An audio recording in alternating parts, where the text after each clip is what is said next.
اس امید کے ساتھ آج کی بات کو ہم شروع کریں گے کہ سب لوگ ٹھیک ٹھاک ہوں گے، خوش و خرم ہوں گے، اور اگر کوئی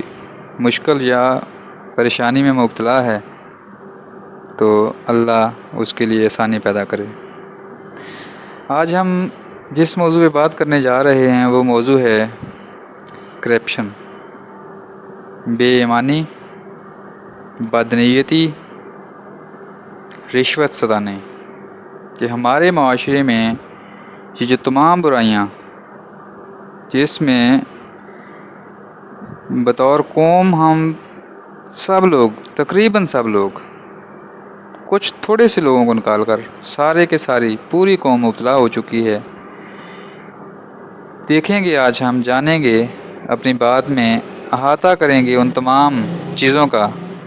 کہ ان سب چیزوں کو رائج کرنے والا، ان کی ترویج اور ترقی کے لیے کام کرنے والا کون ہے، ان کو ختم کون کر سکتا ہے، اور ان کا ذمہ دار کون ہے۔ تو سب سے پہلے جہاں سے ایک بچہ سیکھتا ہے، بچہ بڑا ہوتا ہے، اور یہ بڑے لوگ افراد مل کر ایک معاشرہ بناتے ہیں، تو سب سے پہلی بات ہے کہ بچہ کہاں سے سیکھتا ہے؟ اپنے گھر سے۔ اور دوسرا وہ انسٹیٹیوٹ، وہ ادارہ، وہ اسکول، وہ مدرسہ جہاں وہ اپنی زندگی کے، اپنے بچپن کے تقریباً روزانہ 6 گھنٹے صرف کرتا ہے، گھر سے باہر جب وہ رہتا ہے تو وہاں پہ اسپیشلی اسے سیکھنے کے لیے بھیجا جاتا ہے۔ وہاں پہ کون ہے؟ اس کے اساتذہ، مدرس، ٹیچر، یا کسی بھی زبان میں جو بھی ٹرینر کو کہہ سکتے ہیں آپ کہہ لیں۔ تو اس کا گھر تو ٹھیک ہے، ہم کہتے ہیں کہ سب سے پہلی پرورش اس کا گھر کرتا ہے اس کی، ہاں ٹھیک ہے، اس میں کوئی دو رائے نہیں ہے۔ لیکن اگر گھر میں جو بڑے ہیں وہ خود مبتلا ہیں ان برائیوں میں تو بچے کو اس طرح سے سدھار نہیں سکتے۔ لیکن جس انسٹیٹیوٹ میں یا ادارے میں، اسکول میں، مدرسے میں ہم بھیج رہے ہیں بچے کو، یہاں پہ جہاں لوگوں کو اسی لیے رکھا گیا ہے، تعینات کیا گیا ہے، ان کی ڈیوٹی ہی یہی ہے کہ وہ ہماری نسل کو سدھاریں گے، اس کی تربیت کریں گے، اسے سکھائیں گے، تو دوسری ذمہ داری ان اداروں کی بن جاتی ہے۔ اگر وہ بھی کام نہیں صحیح طریقے سے کرتے تو اس کا مطلب ہے سب سے بڑے ذمہ دار وہ ادارے ہیں، اور ان اداروں میں وہ لوگ، وہ جو کام کر رہے ہیں، وہ جو تنخواہیں لے رہے ہیں، جتنی بھی ہیں تنخواہیں ان کی، وہ لوگ ذمہ دار ہیں اس چیز کے۔ اس ادارے، اس معاشرے میں اور اس قوم میں سارے بگاڑ کے ذمہ دار اساتذہ ہیں، اور دوسرے ہمارے مذہبی جو لوگ ہیں، اسکالرس کہہ لیں،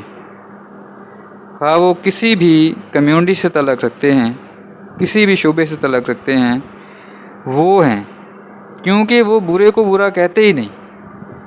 کہیں پہ اگر وہ انہیں کہنا بھی پڑتا ہے تو وہ اتنا اس کو چیزوں کو گڈ موڈ اور وہ مبہم کر دیتے ہیں کہ سمجھ نہیں بندے کو آتی، کہ جو غلط ہے، بالکل غلط سائڈ پہ جا رہا ہے، اسے بھی یہ نہیں کہتے کہ بھئی آپ غلط سائڈ پہ ہو۔ یہاں پہ چھوٹی چھوٹی چیزیں جن کا کوئی تعلق ہی نہیں ہے دین سے، انہیں بھی عین دین بنا کر انہوں نے رکھ دیا ہے، اور وہ جو عین دین تھیں انہیں دین سے ویسے نکال دیا ہے۔ وہ ذاتی فعل بنا کر رکھ دیا ہر شخص کا، حالانکہ وہ ذاتی فعل نہیں ہے، وہ ایک اجتماعی فعل ہے۔ اجتماعی فعل کو ذاتی بنا دیا، اور جو ذاتی تھا، جہاں پر تھوڑی سی گنجائش تھی، اس گنجائش والی چیز کو بالکل فرض بنا کے رکھ دیا، فرض عین بنا کے رکھ دیا۔ چھوٹی مثال دوں گا، نماز کو بھی ہر عالم کہے گا جی وہ تو ذاتی فعل ہے ہر شخص کا، وہ نماز پہ سختی نہیں کی جا سکتی۔ جہاں پہ دین کہتا ہے کہ مسلمان اور کافر میں فرق نماز ہے۔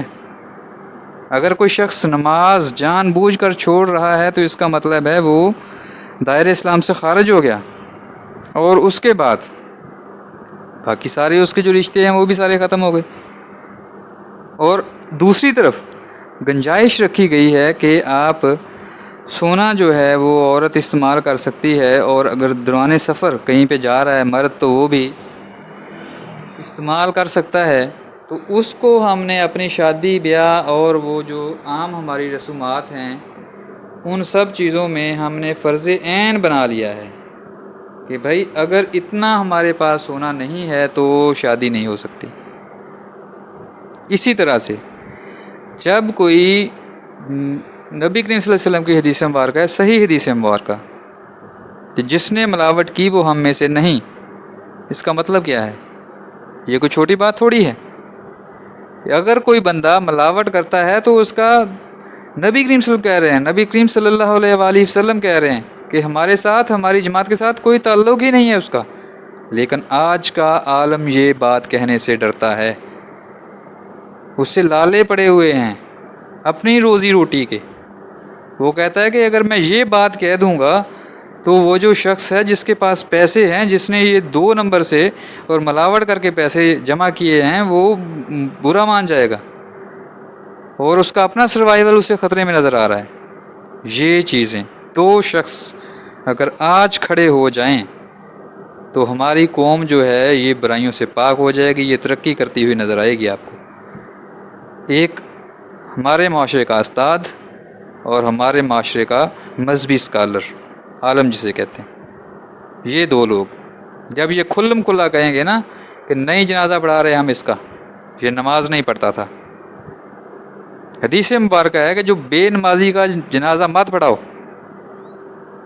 جو بندہ ملاوٹ کرتا ہے کھلم کھلا اجتماع میں کہو کہ نہیں بھائی اس کا کوئی تعلق نہیں ہے ہم سے، اس کا لینا دینا ہی نہیں ہے ہم سے، لیکن کون کہتا ہے؟ آج میرا عالم، میرا اسکالر اتنی ہمت ہی نہیں رکھتا بات کرنے کی، اور میرا استاد صبح سے لے کر شام تک رشوت کی باتیں کرتا ہے، بچوں میں بیٹھ کے 2 نمبر طریقے سے، شارٹ کٹ سے آگے بڑھنے کے طریقے بتاتا ہے، گرس کھاتا ہے اسے، اور وہ کہتا ہے کہ بھائی پاس ہونے کے لیے کچھ پیسے اکٹھے کر لیں، دعوت کریں گے ہم ممتحن کی اور نمبر لگوا لیں گے آپ کے، پیسے دے کر نوکری حاصل کر لیں، اس طرح سے آگے بڑھیں، اس طرح سے پیسے کما لیں۔ پیسے سے پیسے کی دوڑ ہے۔ جو استاد بنا ہے وہ اس لیے نہیں بنا، اور نہ ہی وہ یہ سمجھتا ہے کہ اس کی ذمہ داری ہے کہ وہ اس قوم کو کھڑا کرے گا، وہ اس معاشرے کو کھڑا کرے گا۔ اگر ایک بچہ بھی اس شخص کی وجہ سے غلط راستے پہ چلا گیا، ملاوٹ کرنے لگا، رشوت دینے لگا، رشوت لینے لگا یا حرام کمانے لگا، تو وہ شخص ذمہ دار ہے، اس شخص کی نسلوں کا ذمہ دار ہے۔ اور اسی طرح سے اگر اس نے ایک بچے کو سدھار دیا تو وہ صدقہ جاریہ ہے اس کے لیے، اس کا اجر اسے ملتا رہے گا اس کے مرنے کے بعد بھی۔ تو یہ آج ہمیں ان اساتذہ کی ضرورت ہے۔ دیکھیں ہمارے یہاں پہ ہم کہتے ہیں کہ جی ہمارے مشائخ اور وہ ہمارے جو بزرگ تھے وہ اپنے ڈیروں پہ اور وہ اپنی جو ان کی خانقاہیں تھی ادھر بیٹھ کر انہوں نے اتنا بہتری کے لیے کام کیا کہ ان کا کام لوگ یاد رکھتے ہیں آج بھی وہ ان کا کام جو ہے وہ یاد آتا ہے لوگوں کو، اور اتنے سارے لوگوں کو انہوں نے سیدھے راستے پہ ڈال دیا برائی سے ہٹا کر۔ اور آج جن لوگوں کو ہم اسپیشل تنخواہ دے رہے ہیں، مشاہرہ دے رہے ہیں، اسی لیے ان کی ڈیوٹی لگائی ہوئی ہے، باقی ساری ذمہ داری جو ہے وہ ان کی روزی روٹی کی وہ سلطنت، ملک یا جو بھی اسٹیٹ ہے وہ برداشت کر رہی ہے، تو وہ شخص اپنا کام نہیں کر رہا، اور پھر وہ یہ ماننے کے لیے بھی تیار نہیں ہے کہ غلطی اس کی ہے۔ آج کوئی استاد ہے جو کہے کہ ہاں بھائی میں اپنا کام نہیں کر پا رہا، میری ذمہ داری تھی، میں نے ذمہ داری پوری نہیں کی۔ اگر آج ہم اپنے 2 لوگوں کو، 2 نہیں اصل میں یہ ایک ہی ہیں، مذہبی اسکالر بھی ایک طرح کا استاد ہے، اور وہ دوسرے جو فارمل اساتذہ ہیں، ٹیچرز، وہ بھی استاد ہیں۔ یہ لوگ تربیت کریں گے تو اگلے کچھ دہائیوں میں آپ کو یہ معاشرہ تبدیل ہوتا ہوا نظر آئے گا، لیکن ہم کرنا نہیں چاہتے کیونکہ ہمارے اندر صلاحیت کر گئی ہے ایک چیز کہ 2 کو 4 کیسے کرنا ہے، حالانکہ اللہ کہتا ہے کہ پیسہ جمع کرنا کوئی اچھی بات نہیں ہے۔ نبی کریم صلی اللہ علیہ وسلم ساری زندگی زکوٰۃ کے وہ ادائیگی کو جو ایک سرکل ہوتا ہے اس میں نہیں آئے وہ۔ تو اس کا مطلب ہے اگر وہ زکوٰۃ دیتے تو زکوٰۃ دینا بھی سنت بن جاتا. لیکن یہاں پر غور کرنے کی چیز یہ ہے کہ انہوں نے زکوٰۃ جو ہے وہ اتنا مال جمع ہونے نہیں دیا کہ ان کو زکوٰۃ دینا پڑتی. اس کا مطلب ہے کہ مال کو اتنا کم رکھنا کہ زکوٰۃ نہ دینا پڑے، یہ بھی سنت ہے. ساری زندگی میں انہوں نے بالکل سادہ زندگی گزاری. اور اسلام میں دو ہی چیزیں تو ہیں جو روح ہیں اسلام کی، ایک سادگی اور مساوات، جو آج ہمارے معاشرے میں سرے سے ناپید ہیں اور ان چیزوں کو اچھا نہیں سمجھا جاتا. آج سادگی کو ہم گناہ سمجھتے ہیں، سادگی کو غربت کہتے ہیں اور غربت کو ہم جرم سمجھتے ہیں. بہرحال آج کا ہمارا ٹوٹل جو حاصل کلام ہے وہ یہ ہے کہ یہ جو معاشرے میں سارا جو برائیاں ہیں اس وقت پڑی ہوئی ہیں، یہ معاشرہ جو کھوکھلا ہو چکا ہے، یہ سب برائیوں کی جڑ اور ان سب برائیوں کا ذمہ دار استاد ہے، اور ان سب برائیوں کو دور کرنے والا اور ان کو سدھارنے والا بھی استاد ہی ہے، اگر وہ سدھارنا چاہے تو. آج ہمیں ان اساتذہ کا بندوبست کرنا ہوگا جو یہ ذمہ داری لیں، جو کہیں کہ ہاں ہم اس سب چیز کے ذمہ دار ہیں اور ہم اسے سدھارنے کی کوشش کریں گے. اجازت دیجیے، لوگوں سے شیئر کیجیے، کیونکہ اگر ہم بات کریں گے تو بات بنے گی. اپنا بہت خیال رکھیے.